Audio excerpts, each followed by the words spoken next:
प्रणाम दोस्तों। मैं विनोद पहाड़ी आशा करता हूँ आप सभी लोग स्वस्थ होंगे, मस्त होंगे, अपने जीवन में व्यस्त होंगे। तो दोस्तों आज मैं भी स्वस्थ हूँ, मेरे चेहरे से हंसी देख सकते हो आप। तो दोस्तों इस ब्लॉग के माध्यम से आज मैं भारत के महान हॉकी खिलाड़ी मेजर ध्यानचंद जी के बारे में बताने जा रहा हूँ।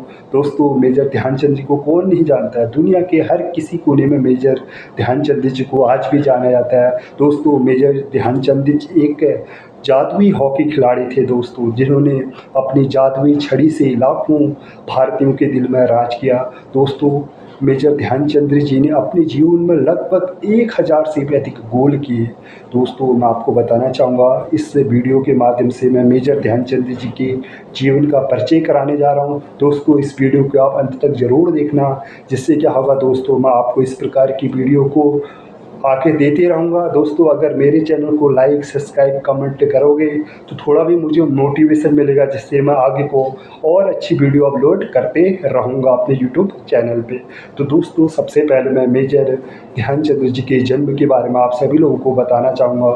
मेजर ध्यानचंद जी का जन्म 19 अप्रैल 1905 के उत्तर प्रदेश के इलाहाबाद में हुआ था। इनके जो पिताजी का नाम था जो सर्वेश्वरम सिंह तथा इनकी माताजी का नाम शारदा देवी था। इनके जो पिताजी से संवेदन सिंह दोस्तों उस समय ब्रिटिश आर्मी में एक सूबेदार हुआ करते थे।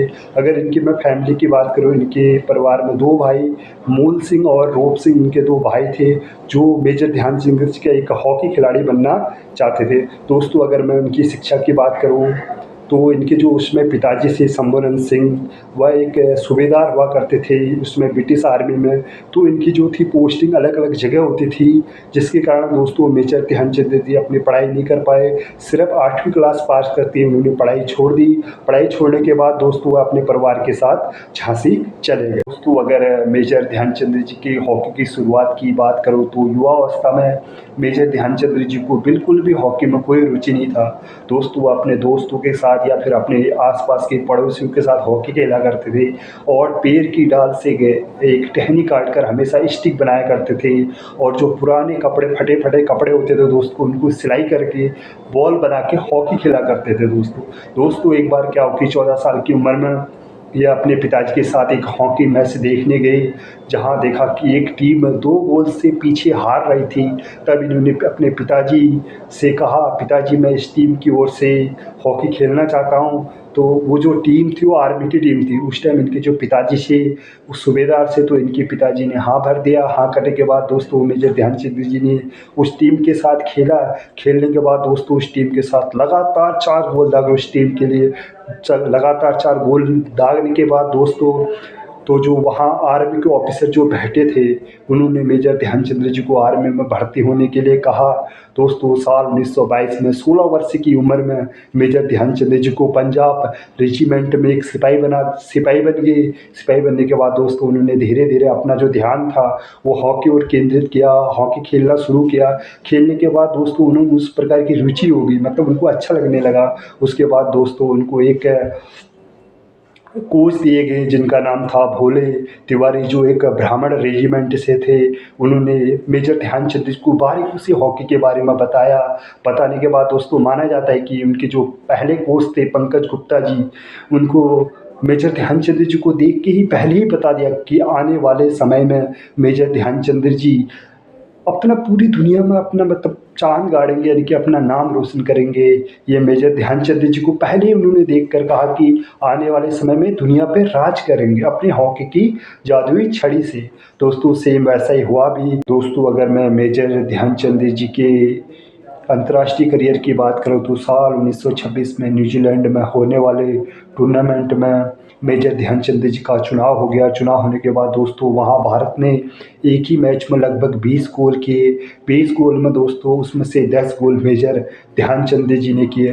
दोस्तों उस टूर्नामेंट में भारत ने लगभग 21 मैच खेले, जिसमें से 18 मैच जीते और 2 मैच ड्रॉ हुए और 1 मैच भारत हार गया था।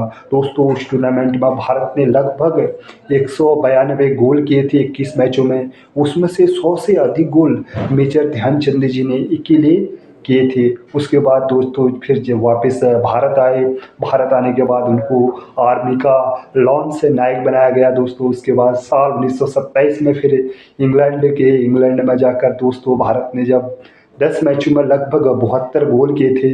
उसमें से लगभग 36 गोल मेजर ध्यानचंद जी ने के लिए किए थे अपने हॉकी जादुई छड़ी से। उसके बाद दोस्तों वह प्रसिद्ध हो गए। प्रसिद्ध उनकी प्रतिभा देखकर दोस्तों जर्मनी के महान हिटलर ने उनको जर्मनी आर्मी में भर्ती होने के लिए कहा, सर्वोच्च पद पर भर्ती होने के लिए कहा, परंतु मेजर ध्यानचंद जी ने इसको अस्वीकार कर दिया। अस्वीकार करने के बाद दोस्तों मेजर ध्यानचंद जी ने कहा, मैं अपने देश के साथ गद्दारी नहीं कर सकता। उसके बाद दोस्तों साल 1948 तक उन्होंने भारतीय टीम के लिए हॉकी खेला। हॉकी खेलने के बाद लगभग 42 साल की उम्र में दोस्तों इन्होंने रिटायरमेंट ले ली। रिटायरमेंट के बाद भी दोस्तों जब इनके आर्मी में मतलब खेल हुआ करते थे हॉकी के, तब भी उन्होंने अपनी जादुई हॉकी छड़ी को साल 1956 तक उसका मतलब जादुई छड़ी से अपना हाथ पकड़ा रहा। दोस्तों अगर मैं मेजर ध्यानचंद जी के शहीद होने की बात करूं तो दोस्तों मेजर ध्यानचंद जी एक बहुत भयंकर बीमारी